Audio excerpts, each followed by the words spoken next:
Hello everyone.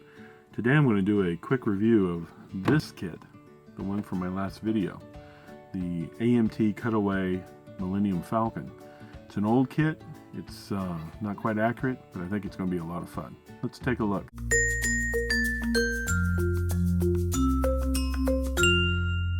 Well, I thought I'd start off with showing you an opening of the box. So we're going to get to see what's in here for the first time. Just to give you a little review of this, this is the glass that comes for the cone on the cockpit. Hopefully you can see how thick and distortion that is.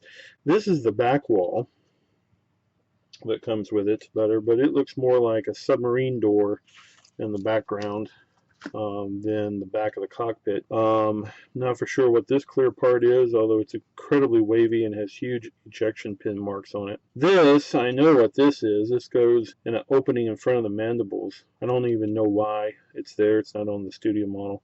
This is the thick glass for the gun wells, the gun turrets. This is the plastic for the engine grills. I'm not going to be using this anyway. To start looking at the hull pieces first so we can get a good example of how this goes together. So I'm just going to quickly kind of throw that on there like so, and you can kind of see how this goes together. I'm sure this is the cutaway section that you get to deal with and have parts with. You also have the normal openings on the hull for all those recesses that had those other parts on there. These are the engine grills, and on the underside I'm going to close up all the landing gear openings completely because this is going to be an in-flight model. And here's the hull piece that goes on the top on the cutaway section. This is where the antenna goes, or the radar dish. Here's some more of those cutouts. Now this is the part, this is the cargo hold floor. You get some corridors here that go here, another one that comes off over here, and your computer console, the gun turrets right here, and you get some wall pieces that go in here. And here's where the bench goes with the Darjak table. And you get all the mechanical stuff that gets seen when you take that part off, which is this one on the cutaway. So you can take that off and see the interior. So that's that. And let's see here, what else do we got here? Oh, here's one of the walls that goes in the corridor, in the cargo hold. This is the computer console right there, so you can see its detailing and everything. And here is another one of the pipes on the, another one of the wall panels for the cargo hold. This one right here is the one that goes into the corridor that goes to the cockpit and to the landing boarding ramp. And the bench goes right in this area. This one is opposite of this one in the cargo hold, and here's a side wall for that cargo hold piece. This is what's seen on the interior of the cargo hold, and these pipes are seen on that mechanical area. Here's one of the other corridor pieces, and here's one of the internal corridor sections along with this one. Here's another one of the corridor pieces along with this one right here, and wall panel piece that goes in the cargo hold. Here's the bench right here, and here's the top that's above that bench. This is that sleeping bunk, and this is what's behind it, and this bench goes right here on the piece. These are the side walls that go on the saucer section up toward the mandible. I believe this is where the cockpit tube comes off and goes over, so this is the side toward the cockpit. This is the opposite side. These go up between the mandibles.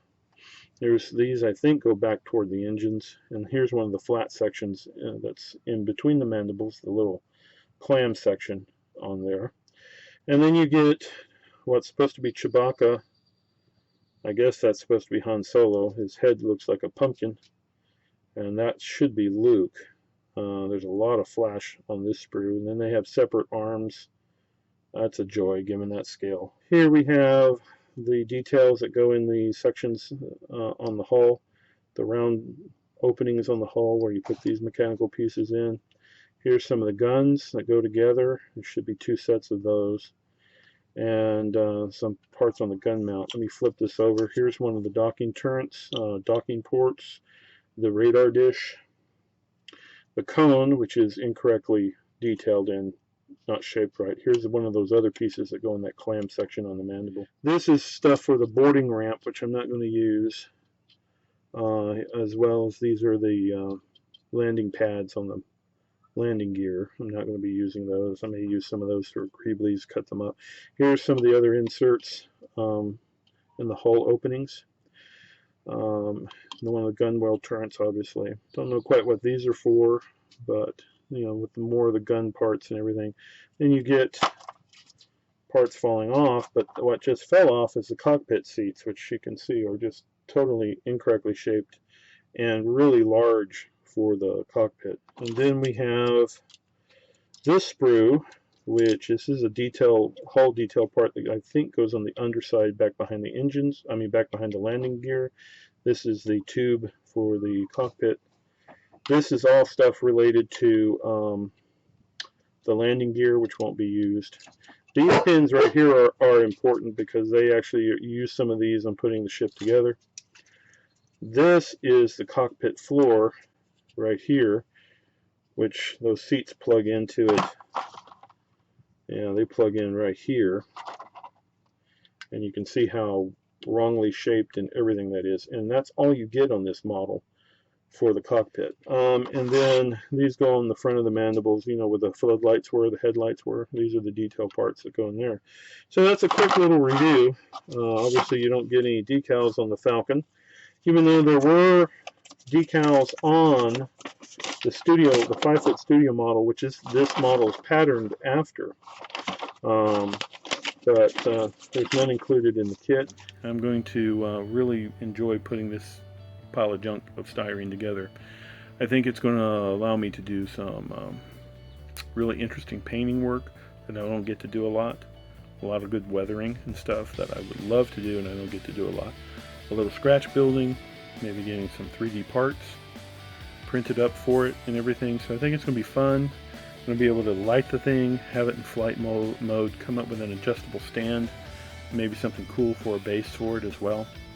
So I hope you tune in and watch these builds as I move forward on this project. I'll be posting other videos as well on products from HDA Modelworx, all the specialty lighting products, LEDs, SMD products, LED tape, 0805 LED tape, how to solder 0805 LED tape as an example. So I want to thank you for coming over again to subscribing to my new channel. I really appreciate it, and I hope you have a great time modeling.